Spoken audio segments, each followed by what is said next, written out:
se retrouve aujourd'hui pour parler des sorties littéraires du mois de janvier et il y en a pas mal. La vidéo va être composée de 3 parties, la première avec les premiers tomes et les one-shots, puis les suites de saga et enfin les poches. Allez, c'est parti. La première sortie que j'ai repérée, c'est Dark Shore de Daniel L. Jensen qui va être publié chez Big Bang. Dans cette histoire, on se trouve dans un monde où il y a 2 continents et les choses sont faites de manière à ce que l'Est et l'Ouest ne se connaissent pas et ils ne doivent surtout pas se connaître. Malheureusement, 2 personnages vont se retrouver forcés d'aller découvrir ce nouveau continent et devoir le conquérir. Pour ceux qui ne le savent pas, Daniel L. Jensen, c'est celle qui a écrit Le Pont des Tempêtes et La Reine Traîtresse qui est sortie il n'y a pas très longtemps, donc c'est une sortie qui est très attendue et j'espère qu'elle sera vraiment cool. Mais en lisant le résumé, je me suis dit, ah, ça peut être vraiment sympa. Donc j'ai hâte de découvrir ça. Le 11 janvier sort God Killer de Anna Carrère qui sort donc du coup chez De Saxus.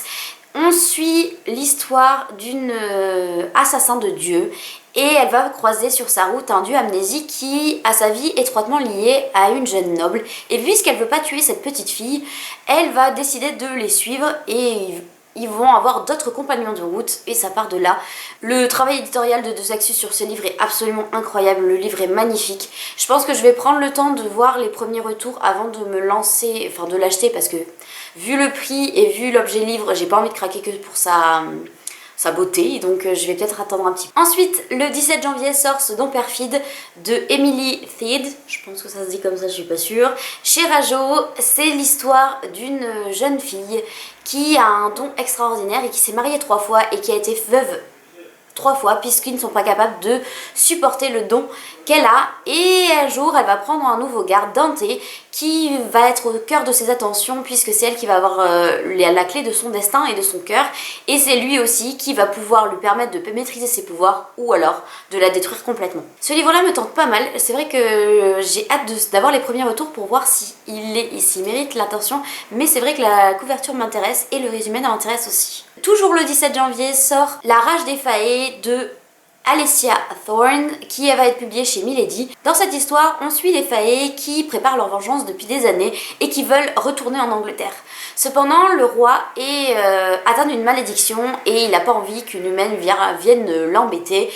Et sauf que malheureusement, sa nouvelle esclave va être en fait au cœur de la rupture de sa malédiction. Donc ils vont partir à marcher pour qu'elle puisse retrouver sa liberté. Il faut qu'elle lui donne du sang pour qu'il puisse rompre la malédiction. Ça a l'air plutôt sympa. Ensuite, il y a une sortie que j'attends vraiment beaucoup. C'est Les Oiselles de Nuit de Kate J. Armstrong qui va être publiée chez De Saxus et qui sort le 25 janvier. Dans cette histoire, on suit 3 jeunes filles qui sont douées de magie et depuis que la magie a été prohibée, du coup elles doivent vivre secrètement cachées.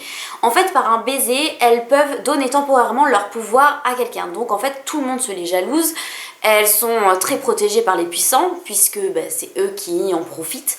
Sauf que malheureusement, elles se font attaquer un jour. C'est une histoire qui me tente tellement, ça a l'air tellement chouette et je crois qu'il y avait eu des super bons retours en VO, donc j'ai trop hâte. Ça, c'est l'une des sorties que j'attends le plus. La dernière sortie que j'ai repérée, qui va sortir chez La Mastinière Fiction, c'est Thread That Bind, donc les émeutes de la nuit sans lune en français, mais la couverture n'a pas encore été publiée. Il sortira normalement le 26 janvier et dans cette histoire, d'après ce que j'ai compris, puisque le résumé je l'ai trouvé qu'en anglais, c'est une réécriture de la mythologie grecque et on suit en fait toutes les personnes douées de magie naissent par 3 et elles ont chacune une mission et la dernière c'est celle de couper en fait le lien de vie des personnes et en fait il va se passer un truc et elle va devoir enquêter pour résoudre ce mystère et c'est vrai que ça m'intrigue pas mal parce que c'est une réécriture de mythologie grecque donc forcément c'est sympa et en plus il y a un côté rapport à la mort qui m'intéresse pas mal donc j'ai hâte de découvrir ce qu'ils en ont fait en français. On passe donc dans les suites de saga et la première que j'ai repérée c'est Celui qui noya le monde qui est donc le tome 2 de Celle qui devient le soleil de Shelley Parker Chan qui sort chez Braslon le 3 janvier. Dans cette histoire, donc dans le tome 1, on suit un frère et une sœur qui deviennent orphelins et normalement le fils est promis à une grande destinée et elle est censée être promise au néant, sauf que le jour où leurs parents disparaissent, le fils se laisse mourir de chagrin et donc sa sœur décide de se faire passer pour lui dans un monastère. Et elle va se rendre compte qu'en fait elle est capable de beaucoup plus que ce qu'elle pense. Donc là c'est le deuxième tome, j'avais entendu pas mal de bons avis sur le premier. Donc à voir, peut-être que je me laisserai tenter à un moment donné. Ensuite, toujours le 3 janvier, sort Un doux et sombre venin de Judy E. Lynn qui va sortir chez Hugo Stardust. Dans le premier tome, on suit une jeune fille qui veut sauver absolument sa sœur et pour ce faire, elle va se rendre à un concours de thé pour gagner et peut-être sauver sa sœur. Je sais que j'avais entendu pas mal d'avis mitigés sur le tome 1, donc c'est vrai que je m'y étais jamais dirigée, donc on verra ce que le tome 2 donne et les avis que je vais pouvoir entendre, mais je suis pas particulièrement tentée par celle-là, mais au moins vous avez l'information. Toujours le 3 janvier sort Un hiver pour te résister de Morgane Moncomble chez Hugo Roman. Honnêtement, j'ai pas le résumé à vous donner, mais je sais que là c'est Un automne pour te pardonner, donc la suite, le tome 2, et beaucoup, ça avait fait fureur. Enfin, en fait, il y a peu de teams, d'après ce que j'ai compris quand même. Il y a une team qui a pas du tout aimé, il y en a une autre qui a adoré, donc je pense que la sortie, la suite est très attendue.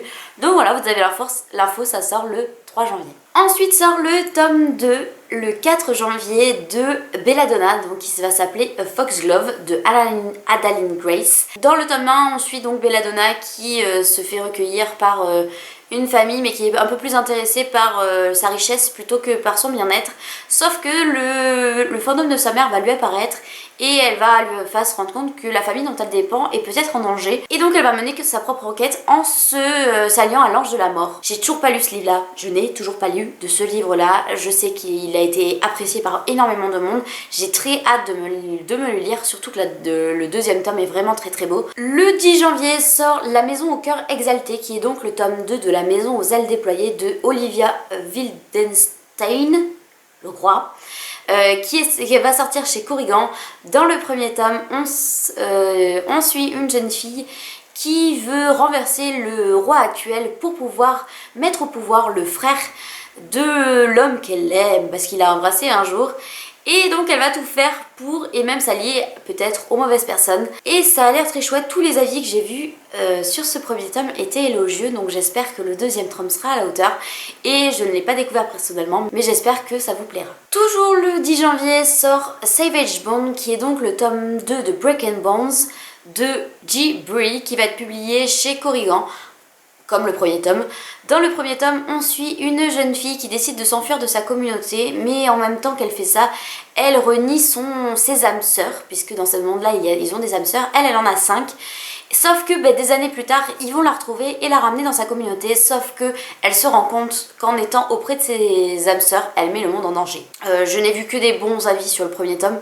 C'est vrai que l'histoire me passionne pas plus que ça, c'est un ARM inversé, c'est un trope que j'apprécie pas plus que ça, donc moi je le laisse, mais au moins vous avez l'information. Ensuite, dans les sorties que je ne vais pas détailler, il y a le 11 janvier le tome 3 du Paradoxe d'Atlas. Non, c'est quoi le premier? Atlas 6, le tome 1, Paradoxe d'Atlas, le tome 2, et là c'est le Complexe d'Atlas d'Olivia Bray qui va être publié chez Michel Lafon. Il y a aussi le 17 janvier, Ces prières que je fais dans le noir, qui est donc la suite de La nuit où les étoiles se sont éteintes, qui est très attendue, donc de Nin Gorman et Marie Alino, qui est publiée chez Albin Michel. Et la dernière suite de saga qui sort donc le 24 janvier, c'est Ce royaume des merveilles de Alexandra Mounir, qui est publié chez Hachette Rose. C'est dans la série de The Queen Councils, donc c'est les princesses qu'on connaît quand elles deviennent reines, d'après ce que j'ai compris. Je n'ai pas lu ni le 1, ni le 2, ni le 3, puisqu'il n'est pas encore sorti.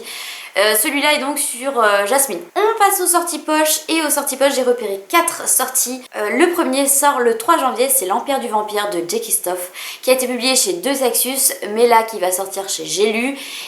Et je ne vais pas vous donner de résumé puisque je n'ai pas envie de savoir de quoi il en retourne, puisque c'est G. Christophe, mais je vous laisse le lien en barre d'infos pour que vous puissiez aller voir par vous-même. Toujours le 3 janvier sort en version poche le tome 3 de Witch and God de Liveston, qui est publié chez Hachette. C'est une saga dans laquelle on suit 3 sœurs qui sont dans un monde en gros où les dieux et les sorcières ne s'entendent plus. Et ils vont, dans le premier tome, faire un pacte pour qu'une sorcière et un dieu se marient et rétablissent la paix entre leurs deux peuples. Mais il va se passer plein de choses puisque Zeus monte un complot. Mais ça, je vous laisserai découvrir. Et donc, dans le tome 3, on suit Méroé. Donc, le premier c'était Ella, le deuxième c'était Circé et le troisième c'est Méroé. Et c'est un tome que moi j'ai beaucoup moins apprécié que le deuxième, mais il était... ça va aller, voilà. Ça se voit que je suis pas emballée, quoi. Les deux derniers sortir poche dont je vais vous parler très rapidement, le 4 janvier sort The Curse de Marie Rutkowski et il va sortir cette fois chez Pocket Jeunesse. Et enfin la toute dernière sortie dont je vais vous parler, c'est La Princesse Ange et Visage de Ariel Holtz qui va sortir chez Pocket. Je suis actuellement en train de lire Les Sœurs Carmine de Ariel Holtz. C'était plutôt sympa, c'est une saga jeunesse, donc je pense que je vais aller découvrir cette saga dont j'ai entendu pas mal d'avis élogieux. Il y en a qui ont moins apprécié, mais c'est vrai que ça me tente pas mal parce que j'adore la plume de l'auteur, donc il faut vraiment que je me le tente. Voilà pour les sorties de janvier. Je vous ai parlé de quand même pas mal de sorties, j'espère que certains vous plairont et peut-être que vous allez craquer. D'ailleurs, si c'est le cas, dites-moi sur lequel vous avez vraiment envie de craquer. Si ce contenu vous a plu, n'hésitez pas à liker, à commenter ou à vous abonner pour pas louper les prochaines vidéos. Et sur ce, je vous souhaite une excellente semaine et surtout, prenez soin de vous.